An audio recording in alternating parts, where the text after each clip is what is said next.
Assalamualaikum warahmatullahi wabarakatuh. Perkenalkan, nama saya Bunga Tania Putri, mahasiswa Fakultas Hukum Universitas Islam Bandung. Di sini saya akan mempresentasikan hasil penelitian saya yang berjudul Kajian terhadap putusan hakim dalam perkara tindak pidana penggelapan dana PT Harlifood dihubungkan dengan pasal 372 KUHP. Seperti kita ketahui, Indonesia adalah negara hukum, di mana kehidupannya juga pasti berdampingan dengan hukum. Salah satu hukum yang berlaku di Indonesia adalah hukum pidana.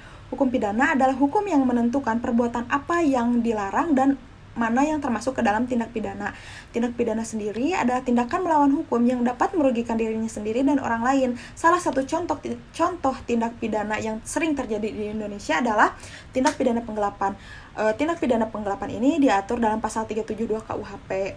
Nah, salah satu contoh yang saya ambil adalah dari kasus tindak pidana di PT Harlifood yang dilakukan oleh dua orang terdakwa dan kerugiannya mencapai kurang lebih 60 juta dan penjara selama 3 tahun 6 bulan. Di sini saya mengambil dua identifikasi masalah. Yang pertama, apakah putusan hakim dalam perkara tindak pidana penggelapan dana berdasarkan kasus dalam putusan nomor 1 pidana biasa 2021 PN Tasikmalaya sudah sesuai. Yang kedua, apakah putusan nomor tersebut telah mencerminkan penegakan hukum terhadap ketentuan pasal 372 KUHP.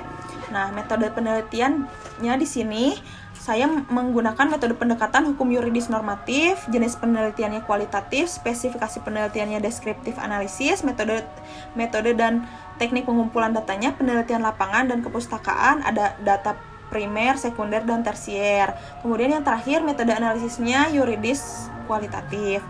Yang berikutnya, hasil penelitian dari poin pertama, berdasarkan putusan yang sudah diterbitkan oleh pihak yang bersangkutan, maka Hakim Pengadilan Negeri Tasikmalaya yang memeriksa dan mengadili kedua terdakwa menjatuhkan tuntutan sesuai dengan ketentuan pasal 374 KUHP. Namun, setelah penulis analisis lagi, Hakim keliru dalam menjatuhkan hukuman karena para terdakwa hanyalah sales kanvas di mana mereka tidak memiliki kontrak kerja dengan perusahaan dan tidak mendapatkan gaji pokok dari perusahaan.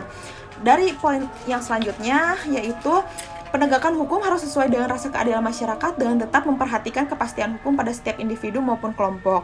Namun, penegakan hukum bagi terdakwa melalui sanksi yang diterapkan dalam kasus ini masih terlalu ringan tegas, sehingga sama sekali tidak mencerminkan penegakan hukum pasal 372 KUHP. Nah, selanjutnya ada kesimpulan dan saran.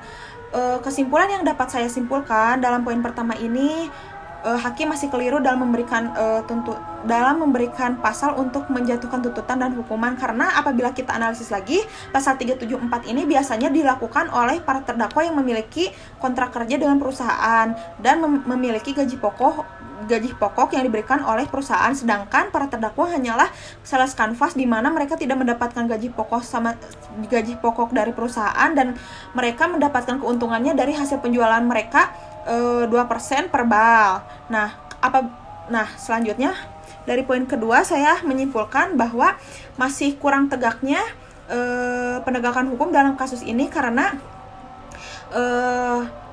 dibandingkan dengan kerugian yang didapatkan oleh para korban, para terdakwa masih kurang hukumannya, karena apabila ditinjau dari pasal 372 KUHP itu hukuman penjara selama 4 tahun, sedangkan yang diberikan hanya 3 tahun 6 bulan dan belum dikurangi masa kurungan.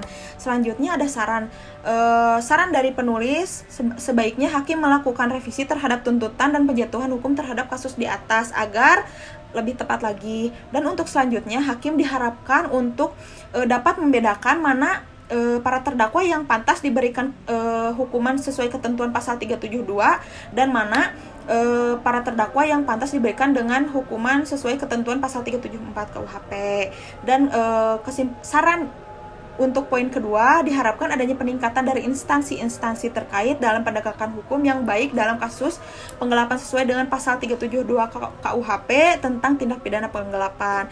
Dan dalam kasus ini juga diharapkan para perusahaan agar lebih berhati-hati untuk mempercayai orang yang selain pegawainya. Terima kasih, cukup sekian dari saya. Wassalamualaikum warahmatullahi wabarakatuh.